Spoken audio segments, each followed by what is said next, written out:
Hello everybody, welcome to this special video for Patreons only, where I'm going to talk to you about wind angle tweaks and why it's important, why are we using it, and also especially explaining to you why are we not using pull angles to tweak, why don't we use to change spin as tweaks, and also, yeah, basically our main process and thought process on why we do what we do.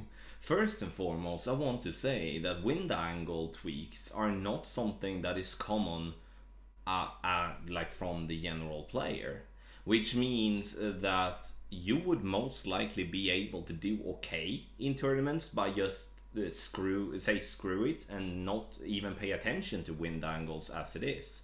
But as the game evolves and as the player base evolves as well, you will eventually be behind if you're not starting to at least try to learn adapting for wind angle tweaks when it comes to especially par 3s, but also on par 5s, where, or par 4s for that matter, when we are trying to send the ball to green to try to maximize your drop percentage, or at least go to green percentage and stuff like that. We have used wind angle tweaks now for a while, and I would say that when I started using the wind angle tweaks, it was a little bit messy. It took some time to actually understand what does the different wind angles do on a specific hole. We also need to have in mind, before we go more deeper into it, is that every hole has more than 3 wind angle tweaks, but we have decided to limit to 3 wind angle tweaks. So even those of you that are not comfortable, or let's say are not familiar with wind angle tweaks on par 3s especially, are able then to follow or to start to learn and follow. I would like you, when you have watched this video and listened to what I've had to say to you, that you ask the questions that you do have. We are here to help, and that's what we are trying to focus on every single tournament, not just giving you a guide. We are here to help you along the way to understand the guide and to therefore be, in general, a better player, not just for one tournament.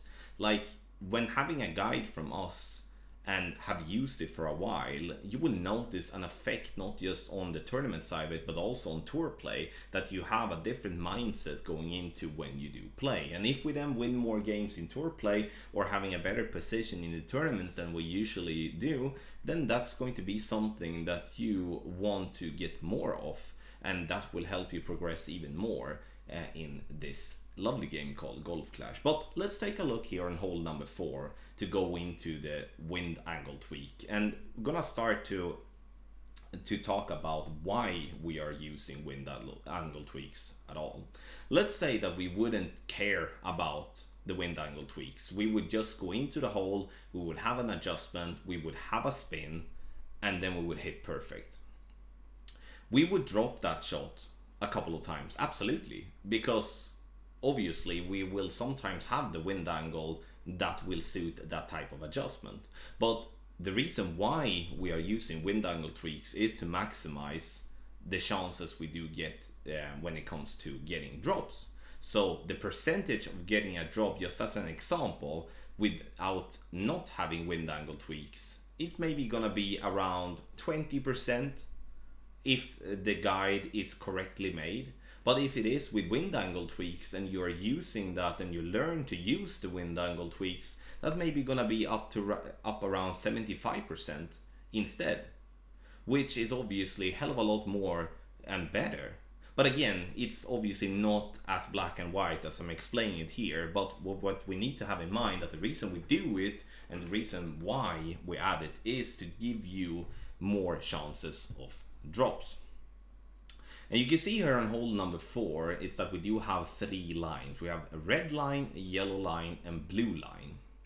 All of them, like, the reason we're using different color of those lines is that it should speak together with, if so, different type of tweaks that we're gonna do. And the most common tweak that we do is to add or subtract adjustment from the original adjustment that is always going to be the yellow line. So our original adjustment that is listed in the adjustment text is always going to be the yellow line. That is at least our ambition, to have it that way.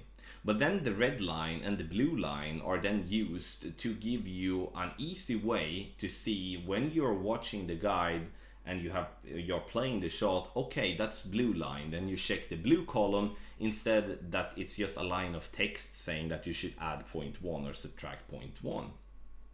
The reason we are working with adjustment tweaks as a main thing is that is something that you don't have to add an extra element into your game with. So we are taking away the subjectives when it comes to using pull angles, using if so curl. Now I know there is curl on the text guide, I'm gonna talk about that as well, and also, you know, underpower or overpower. So doing a different adjustment instead is going to help you find the time to do that, but most especially find the time to do it correct and consistent. You know, listen to that word, consistent, because I'm going to talk about that a lot. Let's say that we do have situations where adding or subtracting adjustment isn't possible, which for an example on this guide we deemed it not to be. Then what we do go with next is curl. Curl is something that some of the world's best players are using to adapt for wind angle tweaks. They don't change adjustments sometimes, they just use different amount of curl. And that is something that we, or at least me personally, are a big fan of. Because minor bits of curl is definitely something that we can all do in an easy way before we taking our shot. And it's also something that is going to be close to being consistent. I'm not saying that curl is 100% consistent, but if we are going to choose a step 2 in adding to wind angle tweaks, then it's going to be curl. When it comes to using pull angles to wind angle tweaks, that may be a case of being used on very slim rough bumps where we don't have much space and we cannot use curl, we cannot use more adjustment because then we're gonna screw up everything. But pull angles is something, grid lines or without grid lines, is something that is the least consistent way to get correct. And it doesn't matter if you believe otherwise, that is a fact. Because the fact is, when you are looking to do a different pull angle, it's impossible to get that one correct every single time. It takes tons of practice and it takes tons of experience to be able to do pull angles correct. And that is the main reason why we are not working with pull angles much in our guides. Pull angles we work more with when it comes to drives on par 4s, on par 5s, or second shots and stuff like that, where we do have some margin for error, or that we do deem it necessary to do some minor corrections which we can't correct otherwise. But on par 3s especially, playing with a pull angle, if I tell you to play with an 1159, or let's say that I tell 100 people to play with an 1159, we're going to see maybe around 20 to 30 different ways of playing with an 1159.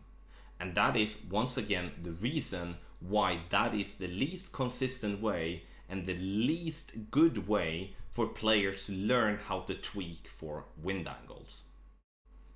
So why we're using wind angle tweaks is once again due to the fact that we need to, because we need to increase our chances of drops, we need to increase the percentage.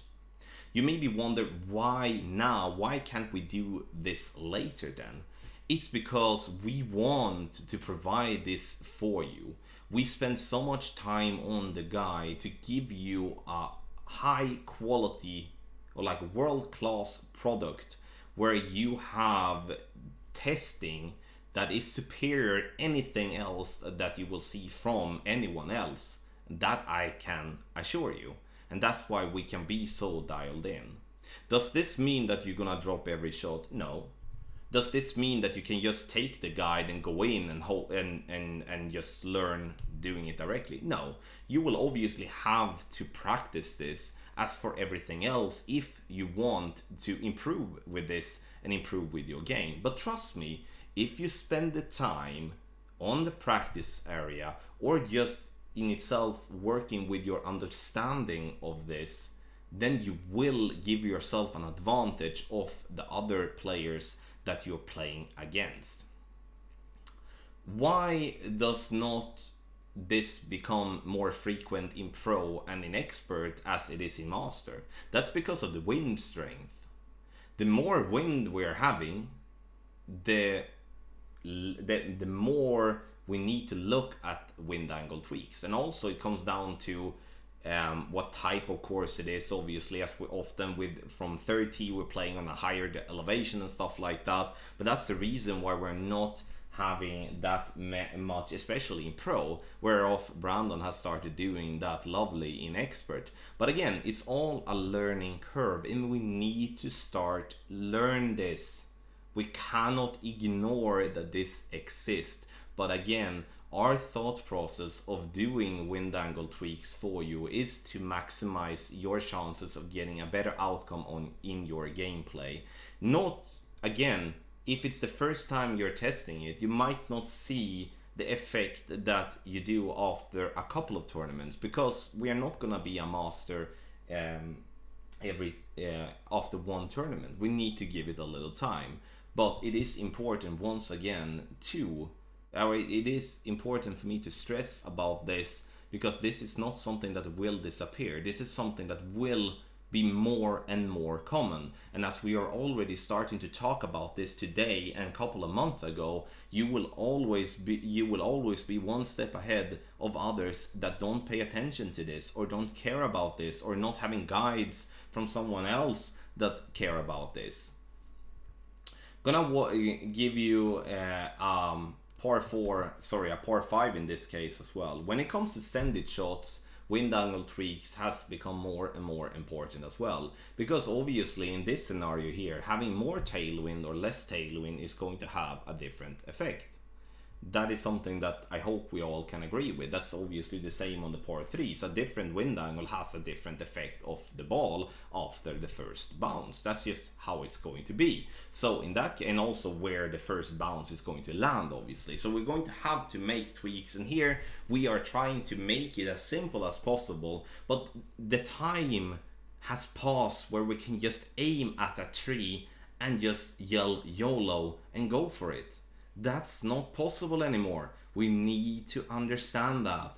We need to do this job by getting ourselves more consistent. Instead of then getting to green on a par 5 where we're sending it, or on a par 4 1 out of 4 times, we would maybe go 3 out of 4 times, or even 4 out of 4 times, because we often have more room for error on a send-it shot like this than what we do have on a par 3. So to summarize this, we need to start learning this. We cannot ignore this anymore. And you also got an explanation from me how we are thinking when we are doing these wind angle tweaks. If you are used to using pull angles for wind angle tweaks, then it might be a little bit, it might not be the easiest thing in the world to just transit over to or looking to do extra adjustment, or to, in that case, using other types of way of tweaking. But trust me, once again, that's going to be more inconsistent for you to keep on working with pull angles than is to do other types of tweaks. I hope this video did give you something, and again, we're here to help, and we want you to ask questions if there is something that you don't understand. That's why we do have the Telegram chats, that's why we do have the line of support, where we answer as soon as we possible can. And in the end, I hope I will see you here for the next tournament as well, and keep on working together with us, keep on improving, and keep on fighting to get a better position in the tournament. So I would say thank you so much for watching, and please hit us up if any questions. Good luck in the game.